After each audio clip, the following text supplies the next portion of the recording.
Hello, welcome everyone. Thank you for joining us this afternoon. We're getting ready to start our program. We have an exciting program for you, very full, very packed. So what we've planned for you is if you do not get a chance to get through all of your questions during this session in this room, we have a reception from 5:30 to 6:30, and all of our panelists as well as all of our speakers will be in that reception, and that is a great opportunity to network. So thank you. My name is Dr. Helena Zenwa. I'm the Assistant Dean for the Career Management Center as well as our External Relations, and I would like to welcome all of you to our 10th Anniversary Analytics event.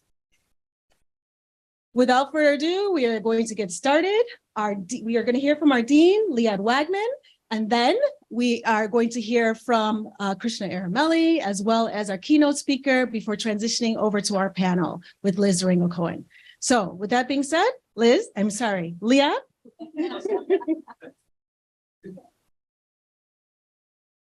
Look different. Let's see. Oh, there we go. Good afternoon, everybody.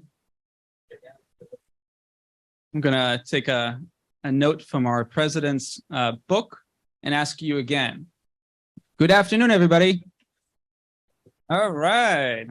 Here we go.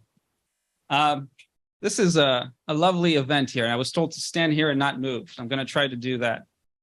We're talking about analytics, the systematic analysis of information in a business context, right? The applied use of data science. Now, over the last few months, I've done a little bit of digging, just a little bit, to see when we started analytics here. Was it 10 years ago? And I'd like to share what I found with you real quick, very briefly. So you may have heard of the field known as family and consumer science. Family and consumer science was something that came to be towards the end of the 19th century. And it arose as a result of industrialization, immigration, urbanization, all of which caused some degree of economic inequity, political discord, and health concerns, especially here in Chicago and other urban areas. It might sound familiar because these are some of the effects that we may notice even today. And those who entered the field, this FCS, Family and Consumer Science field, had the noble goal of trying to address these societal concerns. And the way they aim to address them is through education, through new professions, through bringing more folks into the workforce, through creating a larger umbrella, being more inclusive of who can contribute to the economy. And it trickled down ultimately into a more modern field known as consumer analytics. Now it starts to sound more familiar, right? So you'd be surprised to know that this very institution, Illinois Institute of Technology, or Illinois Tech as we call it now, began to teach courses in family and consumer science or consumer analytics 125 years ago, towards the late 1890s, and was among the first in the nation to do so. Now, consumer analytics, or the information that results from the systematic analysis of consumer-related data, cuts across disciplines. It cuts across business, economics, marketing, finance, healthcare, and technology. And you'll notice something common with all of these disciplines. These are all disciplines that we teach here at the Stuart School of Business. So our teaching of business here and analytics began 125 years ago, and it goes on till today. And the unifying thing about analytics, because it cuts across fields, is that it unites all the different business disciplines. And that is why it's such a core pillar of everything we do here at Stuart. So I wanted to get a little bit of a deeper feel into each of these disciplines and how analytics cuts across them. So I went to an AI chatbot and I asked it to create slides for me that explain how analytics cuts across disciplines. Literally, one sentence request, and this is what I got. So I got that analytics and economics, I didn't create these slides, just so we're clear. The bot created them. Quantitative analysis, data visualization, big data analysis, financial forecasting, better decision-making, marketing optimization, process optimization in business, ratio analysis, fraud detection, portfolio management in finance, customer analytics, campaign management, demand forecasting in marketing, artificial intelligence, cybersecurity, predictive maintenance, website analytics, and technology, and on and on and on. Okay? Analytics truly cuts across disciplines. What's beautiful about what we do at the business school is we're looking at the applied uses of analytics, not just the theory, but the applied uses. In other words, how do we make money with it? Okay? So here's a brief history of analytics at Illinois Tech, starting from that family and consumer science discipline 125 years ago. It actually started earlier than that with an entrepreneurial venture led by three individuals, Philip Armour, Julia Beveridge, and Frank Gonzalez. Philip Armour was a merchant financier around 1880. Julia Beveridge was a librarian turned public administrator. And Frank Gonzalez was a preacher turned entrepreneur. In parallel to these developments, those three individuals created the Armour Institute of Technology, was the Lewis Institute, created not far from here, right on the west side of the city, to teach family and consumer science, among other fields. One of the alums from Lewis was Harold L. Stuart.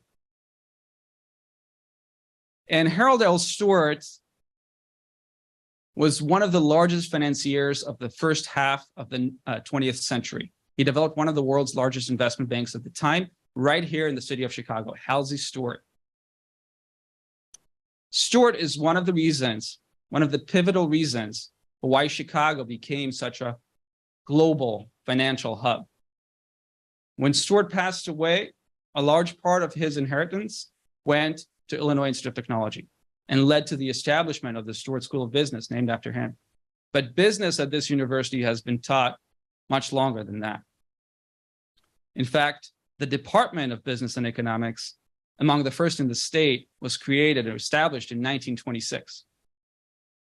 So once the department was established, once these two institutes, the Armour Institute, the Lewis Institute, came together, merged to create Illinois Tech, we had some quite influential scholars on campus. Among them, Herb Simon, later won the Nobel Prize in Economics, the top prize in consumer science and artificial intelligence, as well as psychology.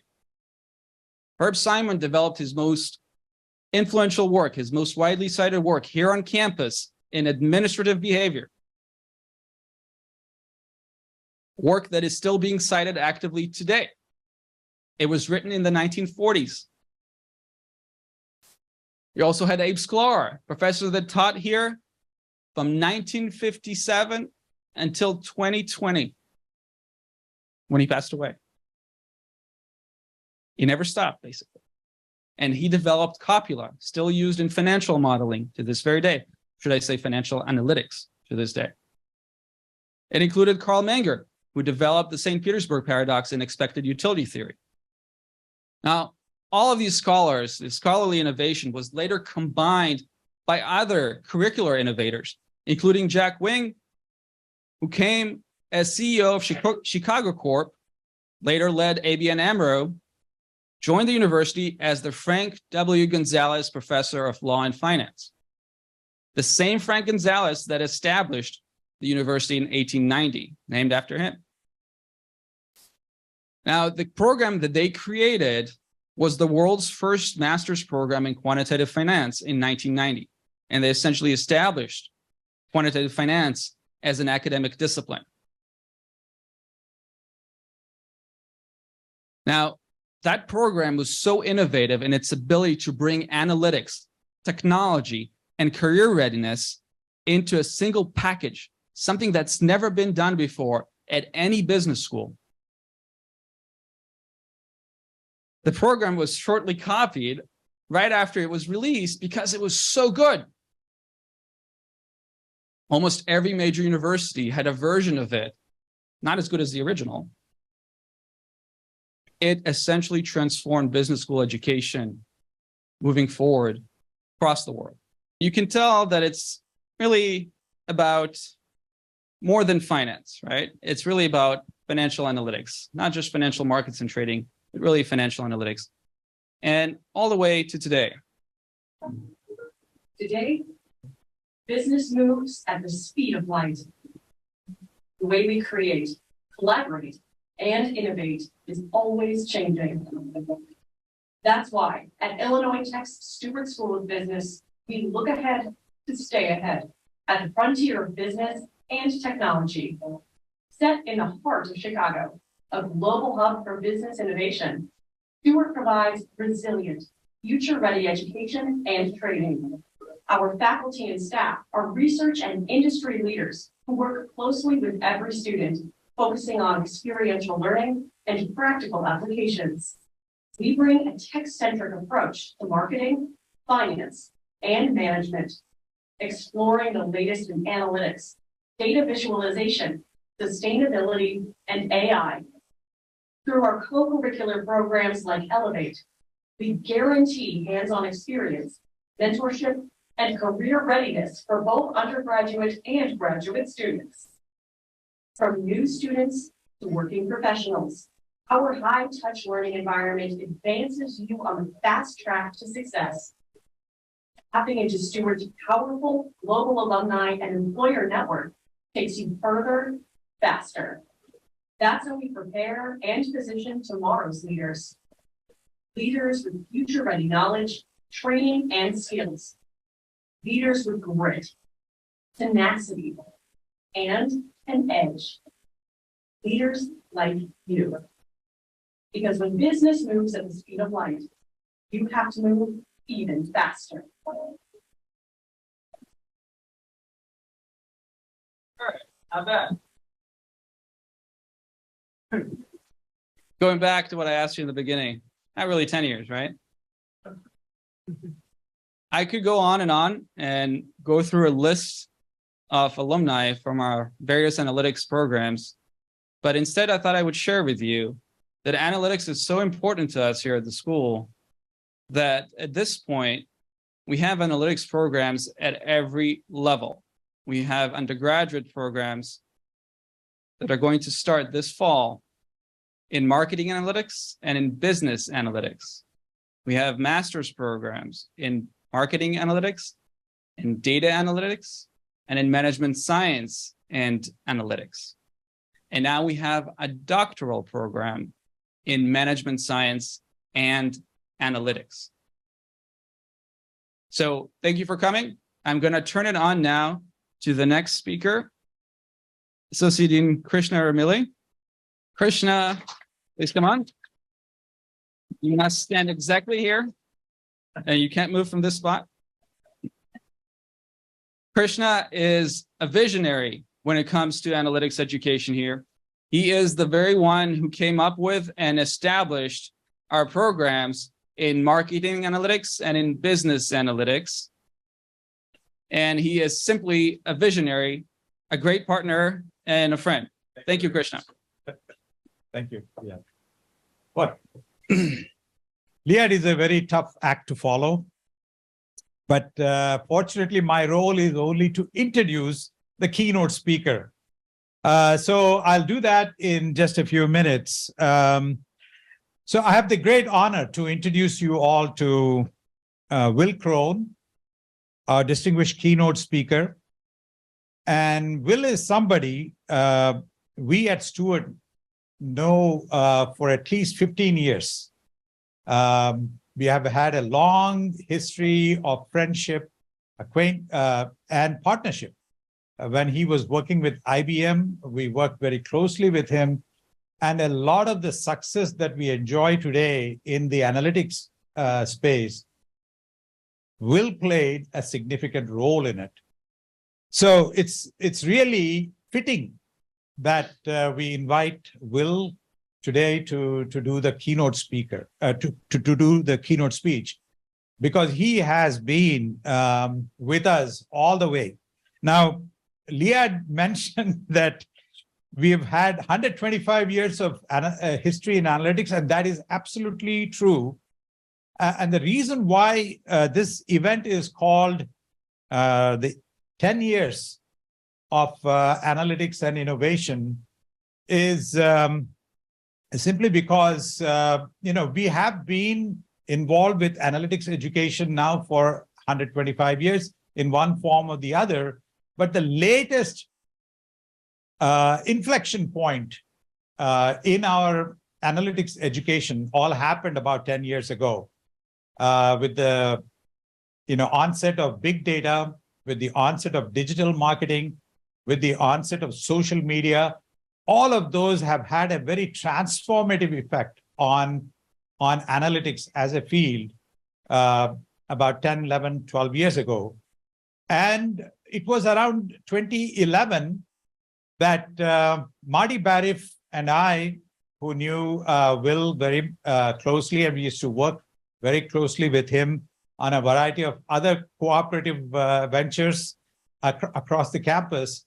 Marty Barif and I had a conversation with Will around 2011 and asked him for his vision as to where this analytics, big data analytics is evolving. And he was extremely generous with his time. Not only did he do that, but he dug up some research reports from IBM and shared them with us. And he, coached us in many ways to think about how we position the analytics program.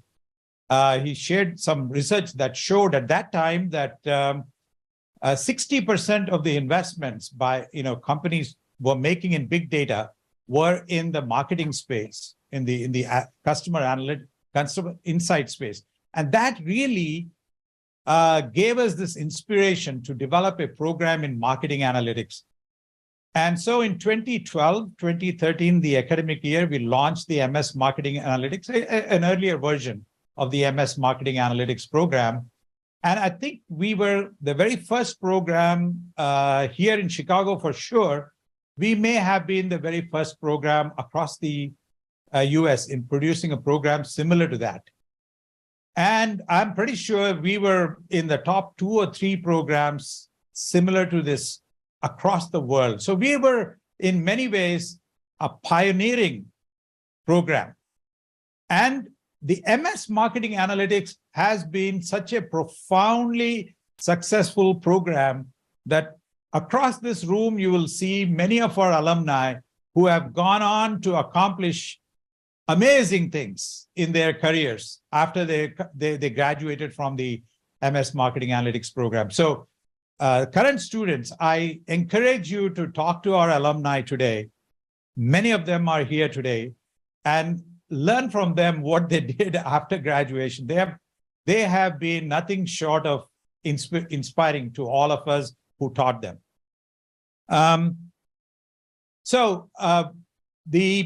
The program was so successful that it laid the foundation for all the wonderful programs that Liad just recounted, starting with our MS in Management Science back in 2017, and then the PhD in Management Science. And then last year, we launched the MBA in Business Analytics, and forthcoming attractions.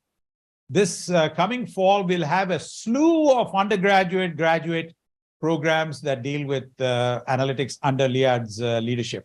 So at least the modern day analytics programs started about 10 years ago, although we were in this space for a very, very long time. And we owe it to all those pioneers who created these highly innovative programs, such as the consumer sciences, consumer analytics type of financial analytics programs that have laid the foundation for all of us to do the kinds of things that we are doing today in order to prepare our students for the challenging jobs of the 21st century.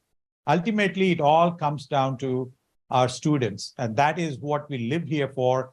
That is what brings us great joy and happiness when we see our students accomplish amazing things. So Will played a significant role in all of the success that we have had in the analytics space for the last 10, 15 years. Currently, Will is the founding strategic director of employee experience within the life sciences practice at Qualtrics, which is a major player in the analytics industry. Over the past 3 years, he has built and led enterprise sales teams and worked with hundreds of global clients to capture ongoing employee feedback and analyze the subsequent impact on customer experiences. Before Qualtrics, like I said, he was with IBM, and he not only partnered with Stuart, but also other great universities and Fortune 500 clients in evangelizing, like he calls it evangelizing the power of predictive analytics and natural language processing. He also worked with great organizations like the New York Stock Exchange and Granger and other wonderful companies and organizations. But he has been a pioneering professional business leader in the analytics space. But ultimately, when you talk to him, and he's such a humble person, despite all these wonderful accomplishments, he's down to earth, very humble, very kind, very generous. He's a wonderful family person, and he has been a great friend of Stuart School of Business, and we cherish his company always, and we will be always grateful to him for all the wonderful friendship and also for all the support that he has provided the school over the last 10, 15 years. So with that, let me welcome Will Crone to the podium. And what are the instructions now? He just stands here put. Okay. Do not move, Will. I know you like to move around this and that, but don't do that. Thank you, sir. And get it the mic. Thank you so much. Of course. He was saying so many nice things. I didn't want to interrupt him. I was just going to let him just roll. I've been married for 17 years now, and I haven't heard all those niceties for some time. So, Krishna, thank you. It's exciting to be here. Thank you for having me. And we're going to jump into a quick keynote. First and foremost, Dean Wegman, Krishna, friends, I'm honored. I'm humbled. I'm excited to be here and to be with you all. 10 years goes fast. Not only has this program grown and my hairline receded, but it's amazing to see what's happening here and how this is continuing to evolve. I am pretty certain that Illinois Tech is the only institution, not in the nation, in the globe, that offers this many analytics programs across all levels. Yes. When we talked 10, 11, 12 years ago about this, we started with masters, but Krishna knew right away, hey, we need to have an undergraduate program as soon as possible, and then to have the PhD program following that shortly after. This is meeting a need that is across the world. So I'm incredibly excited, and I'm rooting for you. Number 2 fan behind Krishna is right here. So all the best in the next 10, if not 125 years, and what's to come. Real quick before we jump into things, I do have a quick disclaimer. Any opinions expressed today are mine and mine alone. And so they do not reflect Qualtrics. They do not reflect IBM or my any former employer. They don't reflect Stuart nor my wife. So, yes, yes. As long as I had this up here. So, just a quick disclaimer before I jump into things. But a little bit about me. I'll make this quick. Data nerd, culture geek, lifelong learner. That's all about me. This program started even before she was born. So that's Ella and my family. Just real quick professionally. So right, as Krishna mentioned today, I'm over at Qualtrics. If you've ever received a survey in your life, good chance that was Qualtrics. And I'm helping lead and launch our brand new life sciences organization that's focused on employee experiences and understanding internal feedback. And we understand that a lot of things that you experience as an employee have a pretty big impact on how you interact with your customers. So some pretty cool things that we're doing in that space. As Krishna mentioned, I was also at IBM prior to this. I was with our university relations group and helping launch programs like this across the country to help them meet the needs of all the analyst shortages that are out there and ensure that we were addressing the big data phenomenon that was happening at the time. And then prior to that, I started my career at W.W. Grainger up in the north suburbs. So I was focused on sales operations and territory optimization, using SPSS in order to ensure that we were going to market in the most optimized way. So that's how everything got started here. Personally, live out in Schaumburg, northwest suburbs.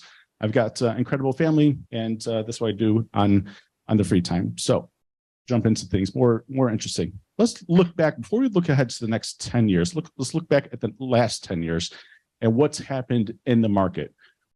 This is where we made progress. This is where Anoop is going to back me up when he comes up here and speaks in regards to what have we done well over the past 10 years. It's been an increasing investment in analytics, data and analytics overall across the board, across every organization. So much so that they've hired chief data officers and set up analytics centers of excellence to be able to understand all this data that we're collecting, try to make sense of it and apply it towards the business, the business programs, the business initiatives that we're going after. We've seen greater acceptance towards BYOT, bring your own tools, bring your own skills. Years ago, there was a battle between brands like SPSS and SAS and open source technologies like R and Python and others. At this point, we've kind of come to a point where it's like, you know what? Bring what you're most comfortable with. Bring the tools that you're most comfortable with, and we'll apply the right tools to the right problems, and we'll get there. And so we have a lot of folks that are cross-trained in Python, in R, in SAS, in SPSS, in Alteryx, and other analytics programs to be able to address the needs that are out there today. When we started this idea of big data and trying to analyze and make really big predictions and how do we make sense of all this, one of the biggest issues that we had going into this 10 years ago was data was everywhere and nothing was connected. Nothing was governed. We had different definitions for everything. And that was probably the biggest headache for analysts at that time. I'm not going to say it's perfect, but we've gotten better. We found more ways to connect data, to be able to create integrations, to create workflows. You actually have brand new organizations like Zapier and Workato. MuleSoft is probably one of the biggest names that's out there that was acquired by Salesforce in order to integrate all these data sources, create data lakes, and allow analysts to be able to tap into that and really uncover some interesting insights. And then lastly, while we haven't seen consistency amongst every organization, we've seen some emerging leaders. We've seen folks like Netflix, Spotify, the NBA, Cars.com, to be able to tap into analytics and to make better predictions and therefore use that so they can be more prescriptive. When X happens, let's do Y. Let's be more thoughtful about how we approach specific situations. So this is the progress that we've made. This has not had its own, has not come out without its own share of challenges, and that's here on the right. Things such as cultural impediments. I was reading a stat the other day. Of Fortune 1000 companies, 80% of executives report cultural impediments as something that's happening within the organization. Meaning, folks have the tools, they have the data, but the culture of the organization is not set up to be able to run with it. The biggest issue that we see is data illiteracy. Folks that aren't data analysts don't know how to interpret this. They don't trust it. They didn't see it themselves. And in some situations, they're higher paid than the person that presented to them. They're not going to be, shown up by someone else that, in order to make this decision. And so therefore, this leads to things like leaderships that are somewhat not committed to seeing through with this program because they don't understand it themselves. If I don't understand it, I don't trust it. If I don't trust it, you better believe I'm not going to act upon it. So this is what we're seeing with several organizations where they're still trying to get their arms around how do I become more data literate? How do I have a culture that accepts what's happening? And I think that that's the biggest opportunity for the folks in this room is that you not only have an opportunity to be great analysts and to be able to dive into data, to get a chance to be great teachers, to teach others. Why is this important? Yes, I can show you the how and the what, but why should you care about these things that we're uncovering? And how is this going to help us transform this organization and be more innovative, to be more agile? Skill shortage. Last I read 100,000 openings in the US for data analysts and like titles, 50,000 openings in Europe. It's a great time to be in this program. Like this is an amazing time to be in this program. There's still a shortage of folks that have these types of skill sets. And then lastly, obviously, I have to put COVID. COVID just disrupts everything. So businesses have been disrupted. The way that we go to market has been disrupted. Certain organizations have been flipped on its head and have reemerged as something else. All right, let's look ahead to the next 10 years. One more, maybe. There we go. ChatGPT. If you had the bingo card, you can mark this off your bingo card. I brought it up, so just check it off the box. Check that square. What is this? What is the impact here? I won't say that ChatGPT is a deep analytics program, but it does put us in an interesting situation where there's a lot of excitement, there's a lot of enthusiasm. I've never seen this before, is what a lot of people are thinking, but I like it. I like it a lot because it's allowing me to be innovative. It's allowing me to be creative. I can throw whatever questions I want at it. It's making life a little bit easier. I'm becoming a little bit more efficient. Dean Wagman created 3 new slides right on the fly without having to pour hours over that. I can be a little bit more personalized in my approach. And I'm leveraging natural language processing to be able to come up with these insights. This is exciting. This is what every CEO is thinking about right now. In fact, 5% of all CEOs had mentioned ChatGPT in their earnings calls over this past quarter. That's how this is becoming more and more prevalent, is that folks are thinking about this. And again, I won't say that this is going to replace anyone in here by any means. What it does is it opens up the doors for deeper analytics. Leaders are a little bit jaded over the past 10 years because they didn't see the promises that were made 10 years ago. This brings them back to the table and says, you know what, I want to incorporate natural language processing in our products. I want to incorporate natural language processing in the decisions that we make. And that brings you to the table. And then you can say, oh, by the way, not only do we have unstructured data, we have plenty of structured data that we can go uncover insights for too. If you want answers, boy, do I have answers for you. So ChatGPT is going to offer some new conversations, some things that people haven't thought about before, and allows us to revisit on the promises of big data and predictive analytics. The one thing I'll point out here too is that this requires monitoring. You cannot leave ChatGPT alone by itself for any given point in time. I saw an example the other day where someone convinced the program that 2 + 2 = 5, just because it kept going at it. And so this requires monitoring for accuracy and biases. And the same things are true with our models. We need to continue to monitor our models to ensure that they are accurate and that we're not seeing any biases in any situation. The second topic I want to bring up of 3 is the rise of real-time actions or reactions. When I check into a hotel, when I rent a car, when I am at a restaurant, when I am interacting with a customer service rep, I anticipate that an issue is going to be resolved and resolved quickly. And I expect that they probably have a profile of me. They probably know who I am. They probably know other people that look like me, our past interactions, our past experiences. And so therefore, when I have an issue and I need to get resolved, I anticipate that there's going to be some corrective measures that are taking place. The organizations that take the best corrective measures and are able to do so most quickly are going to be exceeding in this market. And we saw a stat just after post-COVID where it was, find it here, 43% of customers are somewhat likely to switch brands after a single customer service, a single negative customer service interaction. I'll read that one more time. 43% of us, if we have one bad customer service interaction, chances are we'll go switch brands. Like the barrier to switching is so low right now. It's easy for me to go somewhere else. As a organizational leader, that's terrifying.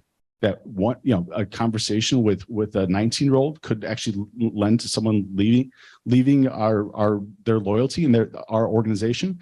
So that those are things where we need to be able to jump upon and ensure that customer service rep is well equipped to know who this person is, what is their likely spend with our organization, what is the next best action if something bad is going to happen. And an example of this I just had the other day was with DoorDash. DoorDash ordered chicken fingers and a bunch of other things from a local restaurant, and they sent me most of my order was correct, but there were some items that were incorrect and they were missing some sauces and so forth. And you saw my 11-year-old daughter a little bit earlier. She was upset. She was like, "Hey, where's my sauce?" And I get that. And so I followed up with DoorDash on their app, and immediately they knew where my order was and what I had ordered. They asked me what was wrong. I filled out a 30-second question, and on the spot, they offered me a $6 rebate or $6 credit to use for a future order. Candidly, that's amazing because I had a poor experience, and they corrected it on the spot with a prescriptive action to give the exact right amount that would please me. $6, that's back in my pocket. I'll take it. It was just missing sauces, so it's not the end of the world. But things like that, that's a very cheeky example. But things like that are areas where a whole bunch of organizations could get better at, of how do we improve real-time reactions and improve on the real-time experiences of our customers so that we can be better equipped and really make a move in the market. The last thing I'll bring up before we pass it over is this marriage between customer analytics and people analytics. And this is one area that's close to my heart at the moment, is understanding how are our employees doing, especially post-COVID, and especially as we've had just an influx of new hires and so forth, of new managers. How are our people doing, and what is the impact on our customers? And there was a recent HBR article that stated that those organizations that lean in most closely to their employees actually see twice as many innovations and receive twice as much revenue as those organizations that don't lean in to understanding what's on the hearts and minds of their people. Along with that, customers actually care about organizations that treat their people well. Those organizations, I'm thinking of brands like Trader Joe's or perhaps Costco, Southwest Airlines. These organizations that are known to treat their people well, customers are actually willing to spend more money with those brands. And in fact, up to 16% more to say, hey, if I know that this brand treats their folks with high regard and care about their well-being, I'm actually more willing to pay higher for a particular product or service. Along with this, there's some recent examples that we did with Chipotle and Adidas, not Adidas, Adidas is what they like to be called. With Chipotle, this one's again kind of cheeky, but for those employees that feel like they're most respected and that their managers care about their well-being, they create better tasting food according to their customer NPS scores. So next time you go to Chipotle and you decide like, wow, this burrito bowl is amazing, chances are the person that made that burrito bowl for you feels like they're loved and respected by their manager. Along with this, Adidas also found out, Adidas has retail stores all around the world, and they want to understand what separates a poor performing store versus a high performing store. And they found out that of all the analysis actually comes down to employee training. So if an employee feels well equipped, they feel enabled, they're well trained on the products and how to deal with their technology and the customers and so forth, those stores actually perform 1.9x times revenue versus other stores. So if you invest in your employees, chances are your customers are going to be happy as well.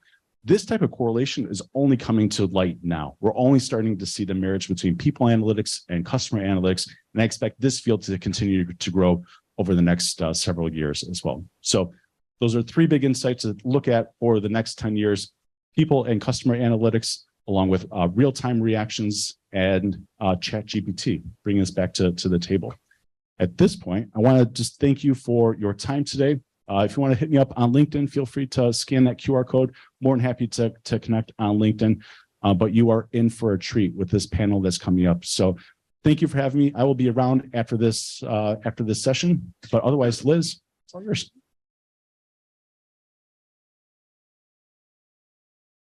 Thanks again, Will. You've been a fantastic friend to Stuart, not only to the Career Management Center, to multiple boards here, and to the school itself. So I am now going to turn it over to Professor Liz Durango-Cohen to moderate our panel and lead us in the next discussion. Thank you. Welcome. I am so excited to be here. Our distinguished panelists are just amazing. They are friends of the school, faculty at one time. Sadly, they're not with us anymore because they've gone on to bigger and making big changes in the world. So what I want to do is I'm going to start by asking each of you to introduce yourselves, tell us a little bit about your title, a brief description of your role at your organization, and maybe your connection to Stuart, and then we'll get going. Okay. Just to make sure this is on. My name is Arjun Chakravarti. I'm the managing partner of Cognition Analytics. We're a firm based in Chicago, and we have little satellites everywhere, digital nomads as it is. I was actually a member of the faculty when we founded this program in 2013, was a member of the Stuart School faculty for several years. My other colleague, Dave Richardson, who's my business partner, he's also here and was a big part of building that program as well. So it was a pleasure to, support Krishna and Marty back in those days. So I was a professor here for a long time, served as an academic, saw a lot of the opportunities that were emerging in analytics and was, given a corporate opportunity about 5 years ago to go and start an analytics group and actually commercialize an analytics product for a company called Global Experience Specialists. They're one of the, two largest global events logistics companies in the world. So we did that, brought on Dave as our VP there as well. And that was a really great ride until COVID happened and global events stopped. And we thought, well, what are we going to do next? And at that time, we basically noticed that there's a digital opportunity forming and growing and great opportunity to do analytics there. And so, we reconstituted as our own firm and have really been servicing firms in technology, consumer goods, B2C, B2B, both a combination of market research type work as well as what you might call central marketing and analytics. A lot of work that Will was mentioning, this interface between consumer experience, employee experience, we're seeing a lot of that trend. And that was a really great sort of overview to see. So it's a lot of what we think about as well. So thanks so much for having me. Wonderful. Nope. Thank you. Thank you for the opportunity. My name is Anup Tiwari. I work for a company called CARS. CARS is the stock ticker for a public company, and a more familiar brand might be cars.com, which is the leading automotive portal today. If you're in market for car shopping, that may be the first place you should go. I've been with CARS for about 19 years now. And I was remembering when Krishna was talking about the inception of the program, in 2012, in the first batch, we actually had a summer intern project where we did text analytics. This is back 10, 11 years ago, on reviews of consumers writing feedback about car dealers. And those who've done any car shopping know what they could be. So it's been a really, really fun ride. Cars as a company has changed a lot over years. So we were a two-sided marketplace helping car shoppers find cars and dealers sell cars. But we become more of a platform now. So we acquired companies, expanded into other areas like helping dealers run their websites. We run about 6,000 websites. We have about 19,000 dealers that we work with and all the OEM brands. Roughly 2.5 million vehicles pass through our site. And all this while I've done long-term planning, partnerships, acquisitions, led analytics projects. And right now I lead product partnership and customer analytics. where the focus is to help our end customers understand the value of products we sell. Thank you for the opportunity. Looking forward to it. Thank you. Thank you. Hi, thanks. My name is Deeti Gandhi. First of all, it's so great to see like familiar faces over here. I'm glad to be back. I graduated from the marketing analytics program back in 2017. So it's been a while. I keep telling myself, oh, it's just been a couple of years. But when I think back, it's going to be 6 years since I graduated. Currently, I am working at KPMG.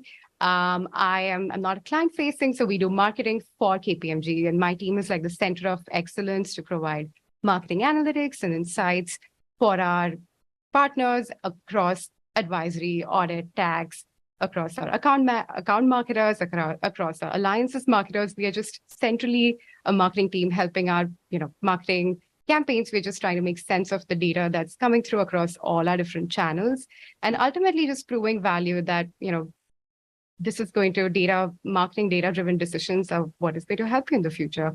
I started my journey with marketing analytics when I graduated at McDonald's. So very different industry, I was doing B2C, and then moving on to B2B was, very different experience. But so far I am enjoying it a lot. Wonderful. Thank you. I think it would help our students to understand the type of analytics your firms do. Are you doing predictive analytics? Are you doing diagnostic analytics, prescriptive analytics, and maybe some of the tools that you use that you're looking for in our graduates? Should we just go? Okay, Yeah, okay, that would be great. lovely. I guess the way I would contextualize that a little bit would be to say, we take the problems as they come. Right. So I think when you're thinking about your toolkit, the first thing that you probably need to do is to embed yourself within the context of a marketing problem. The first thing I like to say about people is you need to really have a thirst for solving problems, and you need to be driven by it in a deep way, because what's going to happen to you is you're going to walk into a different organization with highly varying needs. In some, states of the world, it's going to be somebody's got a target, just doesn't understand sort of, who their audience profile is. And that's going to be about, customer segmentation. We get a lot of that work, and that's a lot of baseline work. And that's foundational stuff that you've been learning for a while, but it really sets the tone for everything else, right? But then other sort of individuals might be interested in issues like, why are my leads dropping today? Why is spend dropping? Why am I not getting conversion? Am I spending too much money on my media allocation? And in that realm, you're going to have to marry that understanding of audience with, more of an understanding of what's going on in the markets. We might bring a lot of macroeconomic factors into play, et cetera. So you need to know what kind of data you need for the problem that you're solving at a given time.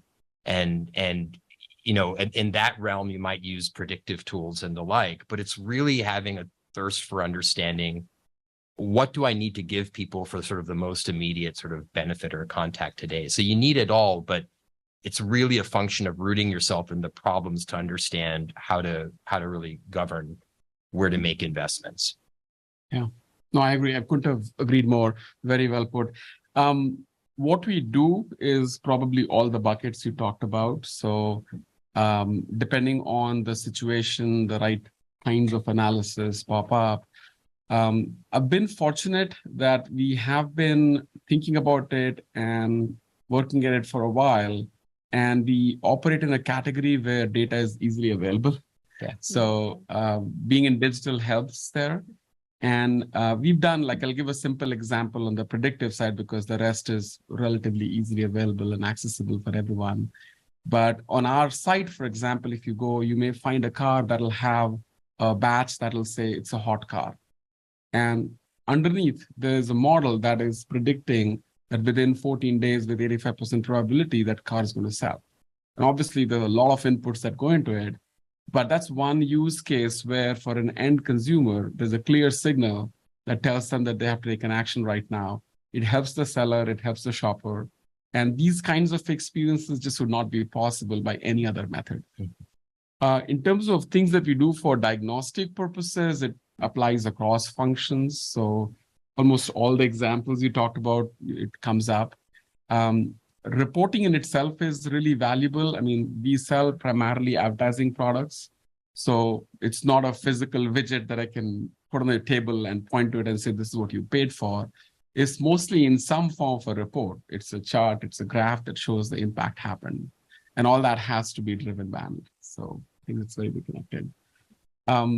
Your point about what we look for, I would break it down to curiosity. So there's thirst for knowledge, thirst for truth, learning agility. So you should be able to pick up new kinds of things because the problems that'll get thrown at you will vary. And I would say willingness to roll up your sleeve and go one level deeper. Because if you stay in your silo, if you just do the task that you've been asked to do, then there's a good chance that you might be able to solve the problem and produce an answer, but you'll not get the business outcome. That'll come from stepping up, finding the next partner and convincing them and taking a decision. And that is a slightly different kind of skill. Oh, I think, absolutely agree. Depending on the problem, we use, at least a little bit of all of these. But so far, when it comes to I would say, looking at past data, that's kind of how we cover our reporting cross-channel. We are looking at, how each of the channels are performing when we're talking about diagnostics. So then we are saying, hey, if you are performing, we've noticed that your certain creators are working well for social, certain audiences are working well for social. Have you tried and looked at that for your search audiences? So just trying to optimize your campaigns and, providing that diagnostic approach. When it comes to predictive, I would say, we are not there yet. I would say, we would like to be there yet, to be able to solve and get to the predictive part. But just being in the B2B environment and in a space where you're selling consulting services, your sales cycles are really long. So, the approach is very different, when it comes to predictive modeling. So we are not quite there yet. There are tools that are helping us get there, where we can say that in terms of probability, Einstein Analytics is great. It helps us, tells us that there is, X% chance that a person is going to, from your Premier account or from your target audience, they are likely to click on your ad if you are using a certain creative. So we are trying to get there, but, it's not embedded yet in our system. So if you can add one quick thing on that, that's one more change that have happened in the last 10 years or so, is the simply democratization of complex things being easily available in the tool itself. And that's only going to accelerate. Like if you think about what's going to happen with chat GPT type technologies coming in as Copilot in Microsoft Word, or Google's some form of Bard coming up in workspaces. It's already happening with Excel. You can use these kinds of tools for insight generation. And I think for the predictive side, the recommendations will come, but the problem would be around making the decision and making the change in the business process. And that's where I think the trust and confidence building that the recommendation is the right one will go a long way. We've done, for example, we sell subscription ad products to car dealers. So they pay us a fee that allows them to list vehicles on our site, and then they keep renewing it. We try to predict which ones are more likely to cancel, right? So there is a really comprehensive churn model, but then making sure that it goes to the right person and they actually trust that the model is recommending or suggesting something that's going to be accurate is the hard part. Because the rep may look at this and say, how can this be high risk? I just spoke to them last week and they're perfectly fine. And then after that, they're not looking at the report anymore. Yeah, 100%. Yeah, that's something we face as well. Yeah. Just to build on that, and actually something Will pointed out as well, there's going to be this question about how much you need to position yourself as a marketing person versus an analytics person.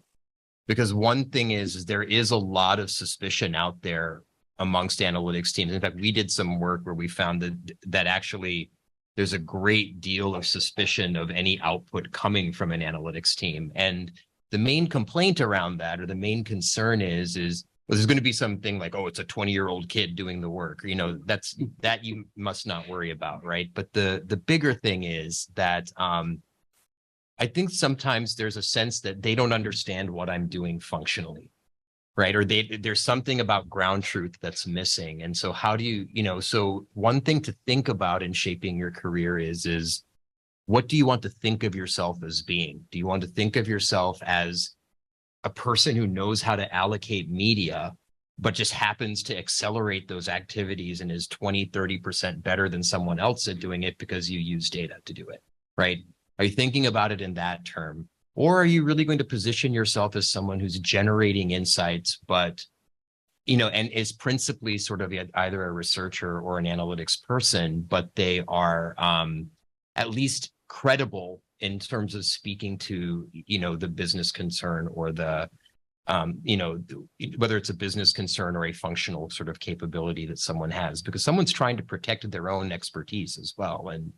And they're going to be suspicious of people who don't understand the details. And oftentimes we don't, and we have to be humble about that, right? So it's great.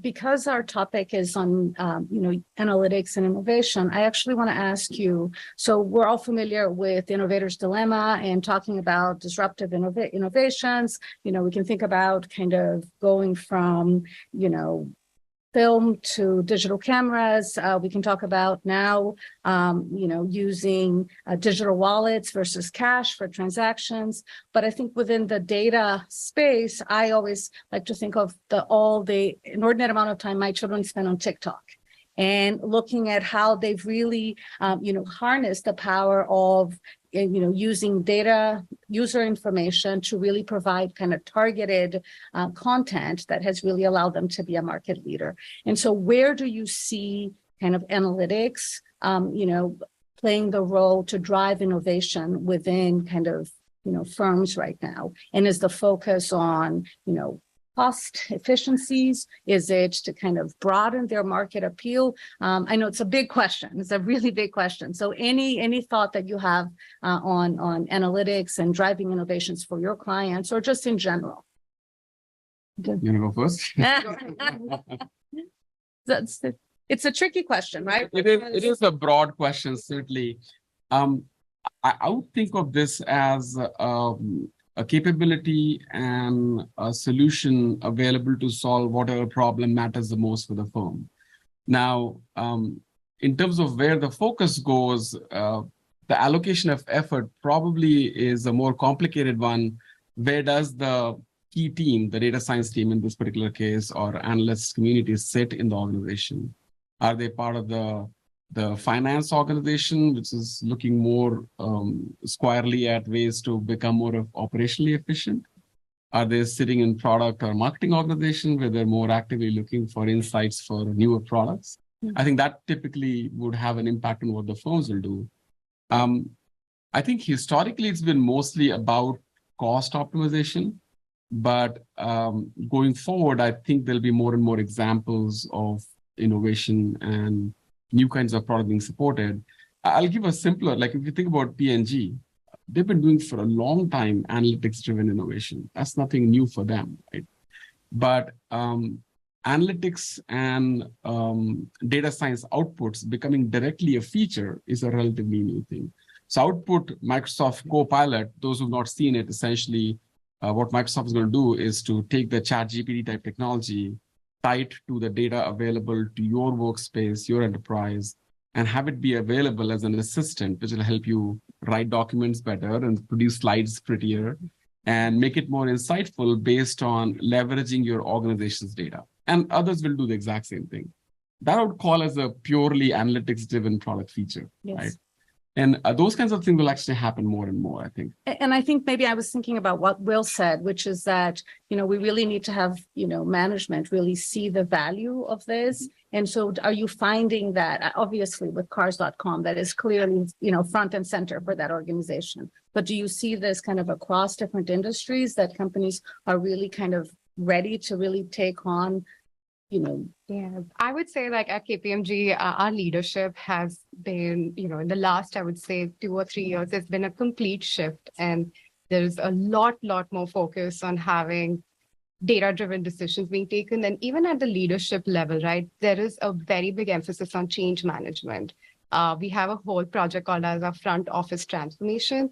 And believe it or not, but our leaderships are, they have to have like certain scores, which will enable, are they spending enough time on dashboards? Are they, pulling in data? Are they taking data-driven decisions? So So that is something that at least at the firm, our leadership is really striving for. And the other thing that they're striving for is like centralization. So we are trying to use everything with one tool, instead of having, just large sets of data and, making siloed decisions with like, certain people just having their own data models. It's like we have one central place where we use our Salesforce analytics is what we use, and everything has to be, central through that. So we don't have the ability to kind of export anything out, and all users are, it's a must that we work, within the system itself. So those are some of the ways in which they are, enabling collaboration, which will ultimately help, get all of these different data sources together and different areas, different department leads to come together so that we can kind of have more innovative solutions. Yeah. Okay. So I do have to ask you, what are your feelings about kind of these natural language processing, ChatGPT, GPT-4? Are you guys using it? Do you see it? What is your feeling about those? I mean, it's And I just shared this, that my son is just applying to college, and he actually did an essay and showed it to me. And I said, this is pretty general. And I think I could see through this if I were college admissions.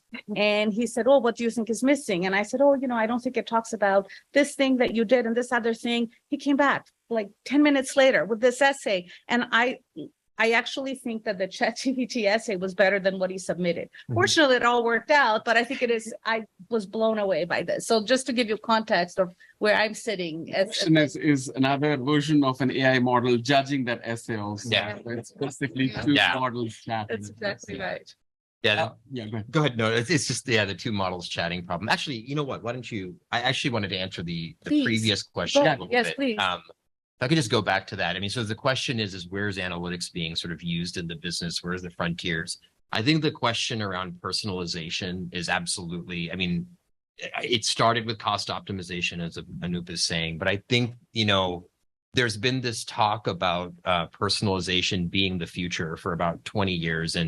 But it's been sort of a march, and we've been getting better slowly but surely.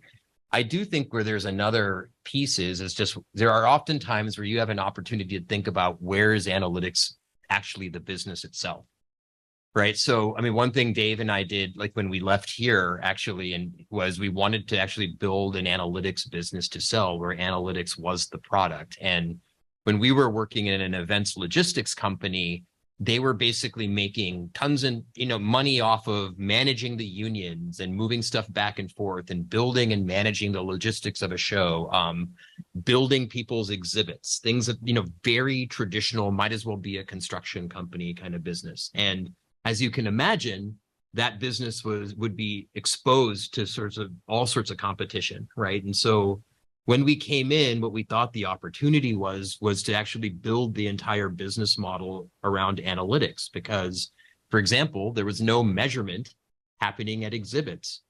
And that was an opportunity for something that we could monetize. There was no analytics in terms of attendee acquisition for the events themselves. There was no synthesis of those ideas into an organic cross-selling model that could then be built into a sales model, right? So the opportunity that you have is not just in terms of using it within the business, but to actually rethink what the business might be. So that was just the answer to the last question. That's largely because I have less to say about ChatGPT other than it's scary. A quick thing I'll say about ChatGPT is huge opportunity. I think it's going to be transformative. Probably can't predict how. There are probably people in this room, who have even better ideas about it than me. But I will say the one thing about ChatGPT that I've seen that's been transformative within months is we work with so many marketing agencies around the world. They're writing their creative briefs with ChatGPT now. They're writing copy with it. And they all thought that all these copywriters thought that they were going to lose their jobs. Actually, what's happened is that these copywriters are now saying, oh, I have more time to be the strategist in the account, right? Or I have actually, most marketing departments aren't doing personalization. We actually have time because they can't write enough copy for enough people. So they're actually able to implement on the analytics at a much faster rate than we did before.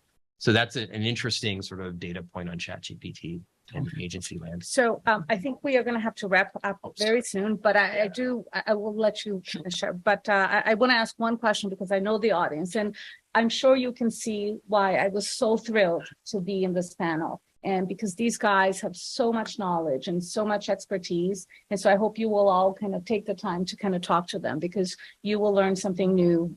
Absolutely. But I will keep you from being asked the same question at the reception over and over again by asking you in 1 to 2 minutes to tell me what are the 3 most important skills that you're looking when you're hiring an analytics analyst.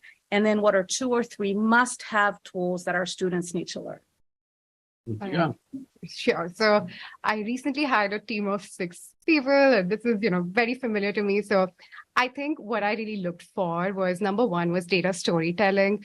It doesn't matter, which, if you're talking about email, it doesn't matter the channel, as long as you're a good data storyteller, that's very valuable to the business because ultimately, when you're talking to leadership, putting all of that together in a way that makes, sense is just, it's a very valuable skill.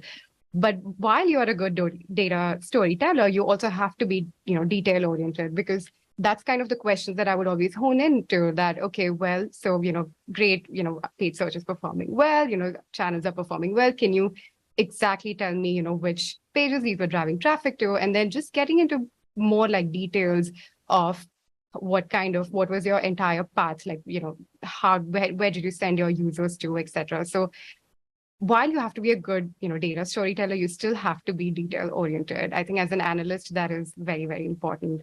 And then lastly, I would say in terms of the tools that you were talking about. So with my experience, I've realized is that if you pick up a skill, so I used to be, in terms of web analytics, I learned Adobe Analytics in the start of my career, and now I'm back to Google Analytics, and we keep switching them.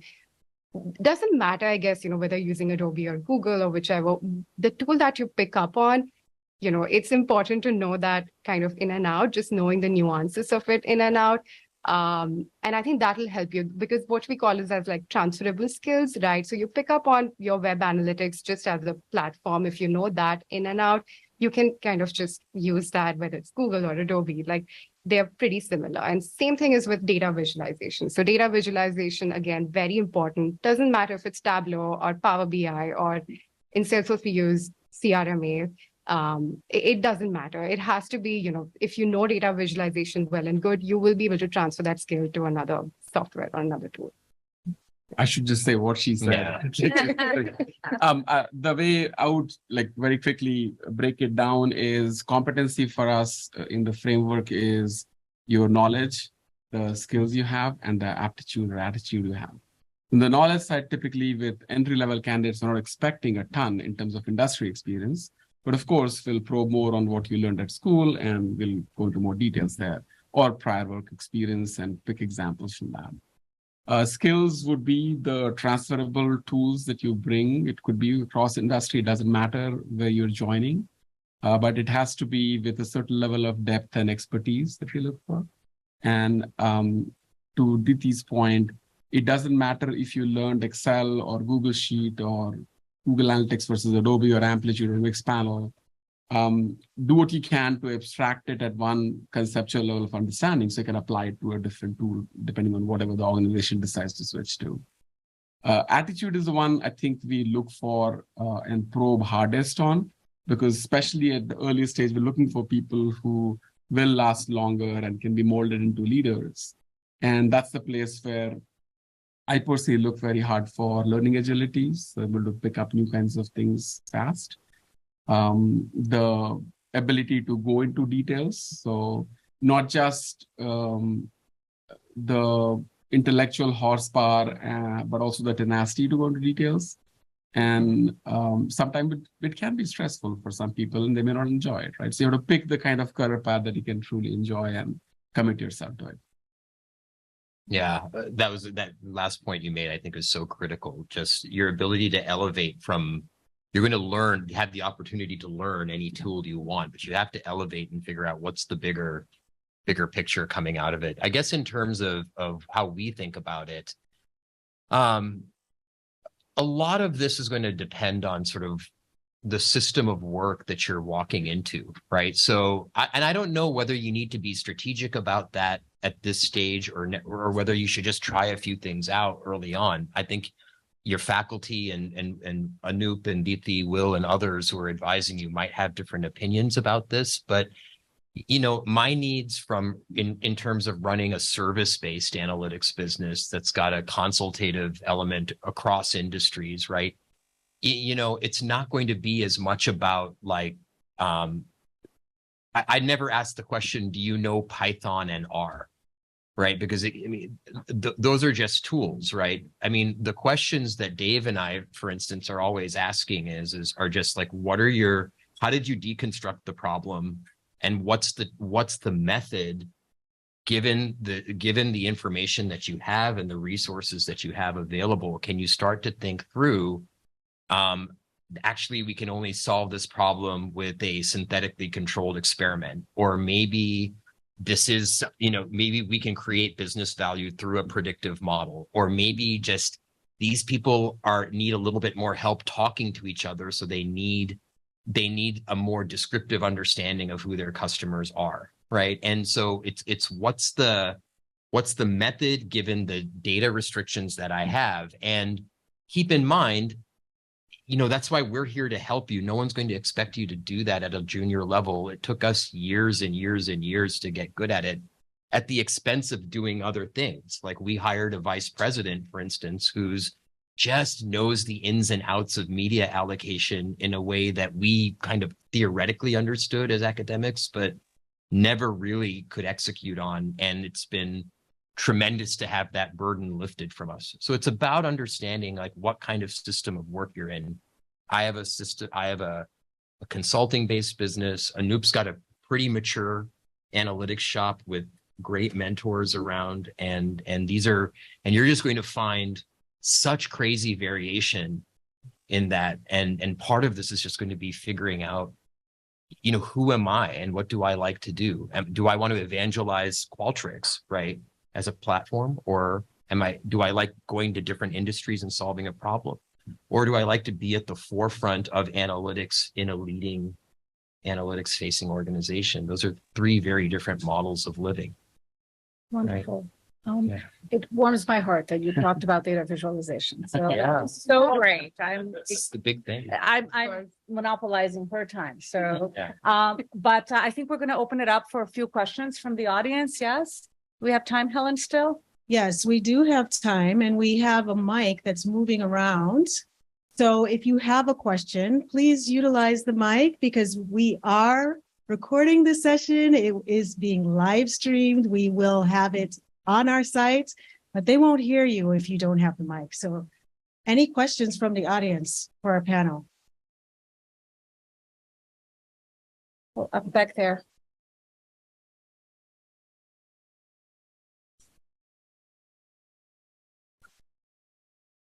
Mic is on its way to you. For those of you online, that's what's happening. Thank you. Can y'all hear me? Yes, we can. Okay, so you guys spoke about the importance of bringing people on that knows their niche or knows what's important for them. When you were bringing somebody in, like you said, that is a junior associate, do you emphasize to them that like it's okay to not know everything like straight off the jump, or like is it kind of understood within the company, or how does that kind of go about from a employer's perspective to somebody who's applying? Yeah, we have a responsibility to you, and there's a lot of people out there who aren't realistic about what to expect from people, and it goes both ways. Like there's been many times where you'll train somebody, and then the next thing you realize is that you're a training shop for Amazon, right, or for Google or something, right? And in this market, that's frankly a consideration, right? This has happened to my brother a lot, actually. So my brother runs a similar firm to mine in Seattle, and in proximity to Amazon. I mean, he's a PhD and he's training people, and he might spend a lot of money training people up, and they can't really, in his view, do a lot of stuff until month 5. But then in month 6, sorry, I got, Google Cloud just hired me, and so, there's a balance there, we have to say, but 99% of the time, people really want to teach. People really understand what you can do as long as you show up, as long as you show a curiosity, as long as you care about client-facing kind of professional interactions. That actually gets you 90% of the way with most people, in my view. Yeah, we have one of the teams that has about a dozen people doing web analytics, and we hire a lot of junior employees, and many of them don't have any experience with web analytics, so we train them. We provide all the basic tools level training, as well as how things are done in our environment, because that's different from standard tool, right? So I would akin to you can learn on one side how to chop onion, and then cooking a particular kind of dish at a chef shop is a different business, right? So you need to do both. And the training is not limited to actually just the people who are developing analytics, but also people who are consuming the outputs of it. So we actually have instituted a program where every single salesperson is expected to have a basic proficiency of Google Analytics. And we're quizzing them, we are training them, we're quizzing them all the time. So yeah, there's a lot of on-the-job training that happens. No way too much about it. I agree 100%. So we take about 6 months. I would say the initial 6 months are still the time period when the new employee they are bringing in, of course, transferable skills, but then they're not expected to know, the entire business. So sometimes they're coming in with the similar industry background, but they don't have the tools background. So we're never going to get someone with everything, of course, right? So I would say the first 6 months, whenever someone joins new, they are expected to, we are expected to teach them. And more than, we are really happy to do that because we have hired them for, a reason. So we want to see those outputs out of them. So yeah, absolutely. I agree. You shouldn't be worrying too much about it. Yeah. And the basic orientation for most things, going back to my earlier point about the democratization of tools and availability and access, is so dramatically different now from what it was 10 years ago. You'll find demonstration and training on YouTube for specific tools for pretty much any industry you're looking for. You can set up a free blog and a Google Analytics account, and you can get pretty passable. In a week, you'll know at least the basics of it. So it's very, very accessible. Fantastic question. Any other questions? We have one here and then another one up front next. Hello. My name is Shruti. I'm actually a recent graduate, just graduated this December, and I'm working as a data analyst. And I know most of you are recent graduates coming in. And while interviewing, I felt that a lot of us were like, oh, should we get a portfolio? Should I, do this certification? Should I try to maybe post a lot on LinkedIn? And although I know that in hindsight, it was a combination of all of those things, but I still want to know, we say that tools is not everything, but as a starter, when you're interviewing, you kind of still look for those things that whatever you have done in your curriculum, what have you learned from those things? And having said that, let's say 2 years down the line in analytics, if one is still continuing in that field, what are the skills that you think now one should have? Because I'm on that path. And I'm sure everybody will be soon. So to your point, all the things that you listed, Shruti, they're all valid. And I've been through the same cycle 20 years ago as an international student coming in, trying to figure out how to find the first job. So I wouldn't say that it's easy. It takes hard work, no doubt about that. And you should do everything you can to increase your chances. You should not wait for things to come to you. Go out and get it, right? In terms of tools, I didn't say that you should not have basic awareness. I mean, simple tactics like having that keyword on your resume will filter into some search, right? So you need to do, and you shouldn't just stuff keywords in your resume, but have actually done a project from all the tactics we talked about and have something that you can defend. But absolutely, you should have those in your resume and your portfolio. In terms of what you need in the future, it'll vary dramatically by what path you're on. And I won't worry too much about which tool I should become really better at. That may be answered by the company you're at and if that really matters to them. But the core principles of analytics and understanding what you're going to achieve, having this constant effort towards learning, like we'll talk about being a lifelong learner, those attitudes are far more important than specific knowledge of how to pull a certain kind of report. I'll give a very simple example. Google Analytics was around still around technically, for over 10 years now, but it's going away, right? End of June, it's gone. And GA4, even though it's called Google Analytics, is a completely different software. They're using the same names for metrics, but they're different metrics. And if you put them side by side, you can't compare anything. Now, whoever says that they knew Google Analytics know nothing about GA4. And people who can learn quickly are the ones that'll survive and do well, not the ones who knew what Google Analytics UA did. So. Yeah. Aditi, go ahead. Yeah, I mean, I think, you've covered everything pretty much. The simple example of like Google Analytics and, GA4, it's, you might have a certification. I think I probably have a couple of these certifications, but, until you come to your workplace and the business problem that you're solving for, like when you approach that, you go back to, thinking, how can I solve for this? And you become, let me, think about it strategically. I think that is more important. So yes, while, getting your foot in the door, you want to have those certifications and have those on your resume. It is important. But then what really gets you to the next step? Maybe you might even, get your position through there, but then within your career path, right? What gets you to the next step is being able to solve that business problem.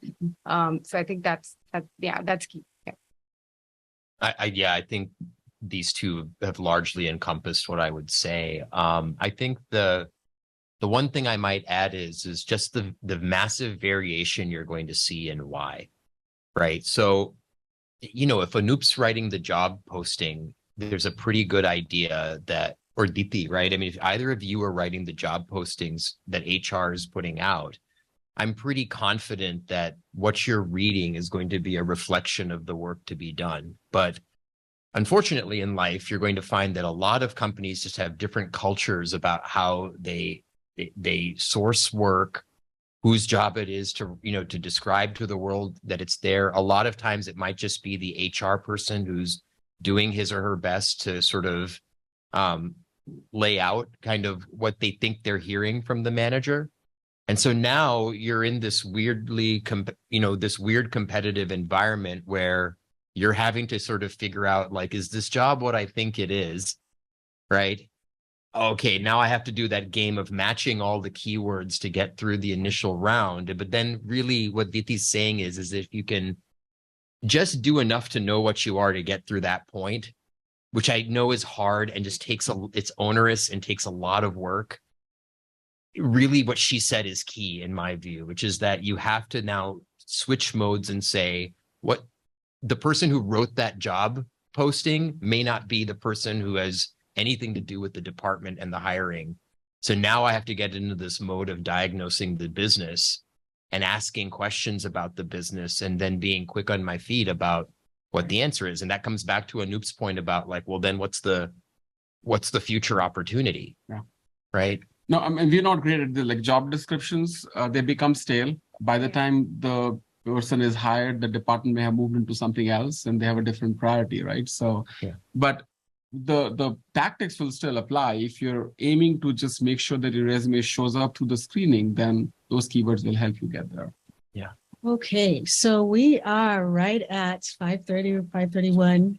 The gentleman that has the mic, you're the lucky person. So we're going to run a little over, take that question, and please keep your questions in mind because we're going to continue our discussion in the reception area. Hi, everyone. I am Siddhant Iyer. My question's a bit explorative and also based on curiosity. What are your thoughts on in-person analytics? I know we've been talking about Google Analytics, web analytics. I'm really curious about what the future holds in terms of in-person analytics. For example, our shopping experiences when we enter a mall, how is that going to change with all these new technologies coming in, AI, etc.? And I guess from an events perspective, you might have. Could you hand the mic to the guy right in front of you? He has a good answer for that question. Actually. Hi, I'm Dave Richardson, and I helped start this department. Yeah. At one of the two largest events companies in the world, as the people who figured out how to figure out what's going on in events. So we do a lot of our work for corporate events and for exhibitors. We had a moment with COVID where that world became digital. And it was a fascinating window into what drives live events. The shocking thing we learned about this is was that at digital events, attendees prioritized live content. So everybody thought, well, two things people thought about digital events. One is that we'd know everything that happened. And the other thing is that it would be really great because all of a sudden we could offer on-demand content. And everybody flagged and favorited all the things they were going to do on demand at the conference and then didn't do it. So the only things that actually happened at digital conferences were the things that were live. So there's a world for live events and a huge demand is coming back very strongly. There is no idea about what's happening on the actual floor. There are a bunch of technologies which are trying to measure what people do, what they think about, what their experiences are. If you have a technological frame of mind and you want to explore the intersection of technology and marketing, that's a great thing to look at because those monitors and cameras and LiDAR are all revolutionizing that field. At the same time, GDPR is telling people that they can't use them. And figuring out the balance between what you can see, what you can measure, what you can actually record, and how you make insights for the business that helps them understand what's salient to their customers is a really interesting place to work. It's a place where you can do really interesting things right now, but where technology is going to make some big changes in the next 10 years. If you want to dive into something that works in that industry. If I can get 30 seconds, I'll give a quick example that we've been doing for about 8-9 years now, which is in car shopping, as you know, in US, most of the car purchase doesn't happen online. You're doing all the research, you're contacting the dealer in some cases, but you're then driving down to the physical lot and then doing test drives and actually negotiating and buying the car. So if an advertising company trying to prove to dealer that we helped you sell car, we can't track that, right? So what we've been doing is using the mobile app that the user has, and they've given us permission, we can provide reporting to our dealers because we have mapped all the physical lots of the 20,000 dealers we work with. We can tell how many people who are using the Cars.com app are physically at the dealership, and that will report to them as walk-in traffic. That'll be one example of how we prove values in those analytics. So, yeah, attribution, exactly. Wonderful. So please join me in giving a round of applause to our talents.